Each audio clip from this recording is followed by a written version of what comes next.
Centre for democracy and good গভর্নেন্সের সম্মানিত chairman, যার উদ্যোগে এই সংগঠনটি অনেক দূর এগিয়ে যাবে ইনশাল্লাহ, আজকের এই আয়োজন জনাব সোহাইল করিম চৌধুরী ভাইকে।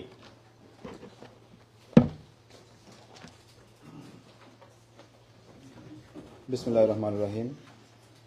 Centre for democracy and good governance এর উদ্যোগে আয়োজিত আজকের এই সেমিনার, আপনারা জানেন যে বাংলার মহান স্বাধীনতার মহান ঘোষক, বাংলাদেশের বহুদলীয় গণতন্ত্রের প্রবক্তা, আধুনিক বাংলাদেশের রূপকার, বাংলাদেশের প্রথম রাষ্ট্রপতি এবং বাংলাদেশ জাতীয়তাবাদী দল বিএনপির প্রতিষ্ঠাতা জনাব শহীদ প্রেসিডেন্ট জিয়াউর রহমানের ৪৩তম শাহাদত বার্ষিকী উপলক্ষে আমরা সেমিনারের আয়োজন করেছি। সেমিনারের বিষয় হচ্ছে, আপনারা জানেন যে স্বাধীনতা, সাফল্য, সমৃদ্ধি ও গণতন্ত্রের মহানায়ক শহীদ প্রেসিডেন্ট জিয়াউর রহমান। আজকের এই সেমিনারে আপনারা নতুন প্রজন্মের যারা এসেছেন এবং সেমিনারকে সাফল্যমণ্ডিত করার জন্য আপনারা ভূমিকা রাখছেন, তাদেরকে centre for democracy good governance in বাংলাদেশের পক্ষ থেকে অন্তরের অন্তঃস্থল থেকে আপনাদেরকে ধন্যবাদ। আজকে এমন এক মুহূর্তে আমরা এই সেমিনার করতে যাচ্ছি যখন আমরা জানেন যে প্রায় এক যুগেরও বেশি সময় থেকে বাংলাদেশে একটি অবৈধ সরকার, অনির্বাচিত সরকার ফ্র্যাঙ্কেনস্টাইন দানবের মতো বাংলাদেশে জেঁকে বসেছে এবং আজকে বাংলাদেশের ইতিহাসকে, হারুন ভাইকে সামনে নিয়ে আসেন, ডক্টর হারুন ভাই সামনে একটা চেয়ার দেওয়ার সাহায্য করে দিকে, এটা চেয়ার এখানে দেবো।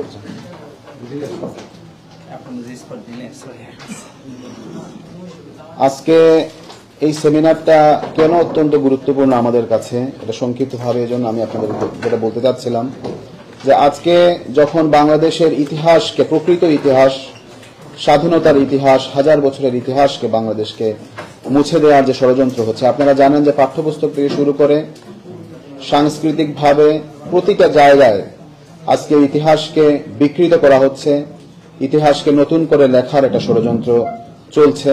এবং বিশেষ করে আপনারা জানেন যে শহীদ প্রেসিডেন্ট জিয়াউর রহমান হাজার বছরের অন্যতম শ্রেষ্ঠ বাঙালি, যিনি শুধু 1971 সালেই নয়, আপনারা জানেন যে 1965 সালে যে পাক ভারত যে যুদ্ধ হয়েছিল, সেই যুদ্ধেও তিনি বীরত্বপূর্ণ ভূমিকা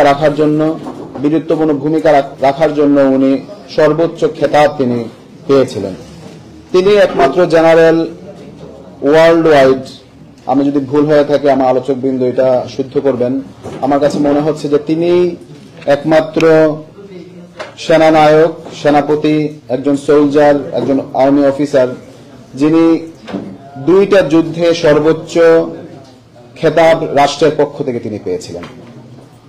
পাকিস্তান সরকারের পক্ষ থেকে তৎকালীন পাকিস্তান এবং ভারতের যে যুদ্ধ হয়েছিল, সেই যুদ্ধে ইস্ট বেঙ্গল রেজিমেন্টের পক্ষ থেকে গুরুত্বপূর্ণ ভূমিকা রাখার জন্য তিনি সর্বোচ্চ খেতাব পেয়েছিলেন। ঠিক তেমনি ভাবে 1971 সালে তিনি গুরুত্বপূর্ণ ভূমিকা রাখার জন্য তিনি সশরীরে সশস্ত্র অবস্থায়, প্রথমে আপনারা জানেন যে তিনি কমান্ডার হিসেবে সেক্টর কমান্ডারের দায়িত্ব পালন করেছেন। পরবর্তীতে জেট ফোর্স গঠন হয়েছিল, সেই জেট ফোর্সেরও তিনি দায়িত্ব পালন করেছেন এবং বাংলাদেশের বিভিন্ন সম্মুখ সমরে 1971 সালে সেই 9 মাসের মহান মুক্তিযুদ্ধে তিনি সম্মুখ সমরে তিনি গুরুত্বপূর্ণ ভূমিকা পালন করেছিলেন। আজকের নতুন প্রজন্মকে যে ষড়যন্ত্র হচ্ছে যে সেই ইতিহাসকে ভুলিয়ে দেওয়ার জন্য, আমাদের এই সেমিনারের মূল টার্গেটই হচ্ছে, আমরা শুরু করেছি যে শহীদ প্রেসিডেন্ট জিয়াউর রহমানকে নিয়ে। শহীদ প্রেসিডেন্ট জিয়াউর রহমান কিভাবে বাংলাদেশের শুধু 1971 থেকে নয়, পরবর্তীতেও তিনি যখন বাংলাদেশকে একটা তলাবিহীন ঝুড়িতে পরিণত করা হয়েছিল, বাংলাদেশকে একটা ফেইল রাষ্ট্রে পরিণত করা হয়েছিল, তখন কিন্তু শহীদ প্রেসিডেন্ট জিয়াউর রহমান উল্কার মতো আবার সেখানে আবির্ভূত হয়েছিলেন এবং সেখানে সামনে থেকে লিড দিয়ে তিনি বাংলাদেশকে একটা উন্নয়নের একটা রোল মডেলে বিশ্বের কাছে তিনি পৌঁছে দিয়েছিলেন। আমরা শহীদ প্রেসিডেন্ট জিয়াউর রহমান নিয়ে আজকে আমাদেরকে বেশি বেশি পড়াশোনা করতে হবে, বেশি বেশি গবেষণা করতে হবে এবং বেশি বেশি আমাদেরকে শহীদ প্রেসিডেন্ট জিয়াউর রহমান সম্পর্কে জানতে হবে, জানাতে হবে এবং বিশেষ করে বর্তমান প্রজন্মের কাছে আমাদেরকে এই কথাগুলো তুলে ধরতে হবে। এই জন্যই আজকে আমাদের এই সেমিনারের উদ্যোগ, এবং ইনশাআল্লাহ এই সেমিনারের মধ্য দিয়ে আমরা আগামীতে আমরা আরো বিভিন্ন প্রোগ্রাম, বিভিন্ন workshop, centre for democracy and good গভর্নেন্সের উদ্যোগে আমরা ওয়ার্কশপ, স্টাডি সার্কেল সহ আমরা বিভিন্ন প্রোগ্রাম আমরা হাতে নেব ইনশাআল্লাহ। আপনাদের সবার স্বতঃস্ফূর্ত অংশগ্রহণ, আমি আশা করব যে এখানে রেজিস্ট্রেশন করা হচ্ছে যারা আজকে এসেছেন, সবার নাম এবং মোবাইল নাম্বার, অনেকের সাথে আমাদের যোগাযোগ আছে, পাশাপাশি অনেক নতুন মুখ আমি দেখতে পাচ্ছি।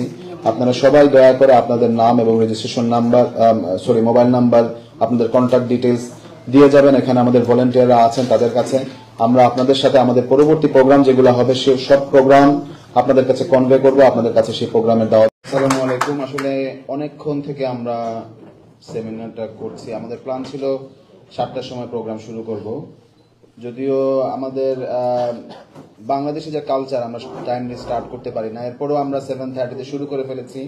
আপনারা সবাই সময়ের আগে অনেকেই চলে এসেছেন, আপনাদের সকলকে অন্তরের অন্তঃস্থল থেকে ধন্যবাদ। Centre for democracy and good গভর্নেন্সের উদ্যোগে আয়োজিত আজকের এই সেমিনারে বিশেষ করে অতিথি যারা এসেছেন, আপনারা জানেন তারা অতিথিরা সবাই কিন্তু স্ব ক্ষেত্রে অত্যন্ত উজ্জ্বল। তারা আজকের সেমিনারে এসে বিশেষ করে ডক্টর হাসনাত ভাই, রাব্বি কই রাব্বি, বিশেষ করে ডক্টর হাসনাত ভাই, আপনারা জানেন যে ওনার ভাই বাংলাদেশে খুবই অসুস্থ। 2 সপ্তাহ আগে উনি বাংলাদেশে ফ্লাই করতে হয়েছে। যাওয়ার আগের দিন আমার সাথে কথা হয়েছে, উনি ইমার্জেন্সি টিকিট করে বাংলাদেশে যেতে হয়েছে। ডক্টর হাফিজ সাহেব উনি এখনো অসুস্থ, আমাকে বলেছেন, আমাকে কথা দিয়েছিলেন যে 2 তারিখ উনি আসলে আমাদের প্রোগ্রামে থাকবেন। উনি অত্যন্ত ক্লান্ত অবস্থায় আমাদের প্রোগ্রামে এসে আমাদের প্রোগ্রামকে সাকসেসফুল করেছেন। এজন্য অন্তরের অন্তঃস্থল থেকে আপনাকে ধন্যবাদ, অসংখ্য ধন্যবাদ। সৈয়দ আবু বকর সিদ্দিক আমার অত্যন্ত কাছের বড় ভাই, আজকের সেমিনারে তিনি মূল প্রবন্ধ পাঠ করেছেন এবং তিনি আজকে আসলে আমাকে একটা বিশাল দায়িত্ব দিয়েছেন। ইনশাআল্লাহ আমরা এটা নিয়ে আলোচনা করছি। আমাদের সিদ্দিক ভাই আছেন, শামসুল আলম লিটন ভাই, যিনি আজকের এই সেমিনারের যার অর্গানাইজেশন, একটা ওনার অ্যাসোসিয়েশনে আমাদের প্রোগ্রাম করছে জিয়া সেন্টার লন্ডনের উদ্যোগে। আমরা আগামীতে ইনশাআল্লাহ শহীদ জিয়াকে নিয়ে আমরা আরো অনেক কাজ করব ইনশাআল্লাহ। জিয়া সেন্টার লন্ডনের এখানে অগ্রণী ভূমিকা থাকবে। Zia centre London, Bangladesh watch এবং আমাদের তপন ভাই আছেন এখানে। আপনারা জানেন যে বাংলাদেশে আজকে শহীদ জিয়া স্মৃতি পাঠাগার আজকে বাংলাদেশের বিভিন্ন অঞ্চলে এটা প্রতিষ্ঠিত হচ্ছে, কিন্তু এটার কিন্তু মূল স্বপ্নদ্রষ্টা ছিলেন তপন ভাই এবং এখানে লন্ডন থেকে এটার যাত্রা উনি শুরু করেছিলেন।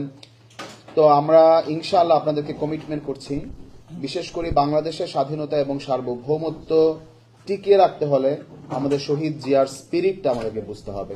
শহীদ জিয়া সম্পর্কে আমাদেরকে আরো জানতে হবে, এটা নিয়ে আমাদের আরো অনেক বেশি চর্চা করতে হবে। আমাদেরকে শহীদ জিয়ার জীবন সম্পর্কে আমাদের জানতে হবে। ইনশাআল্লাহ আপনারা যারা আছেন, আপনারা অনেক এনথুজিয়াস্টিক ফেস আমি এখানে দেখতে পাচ্ছি।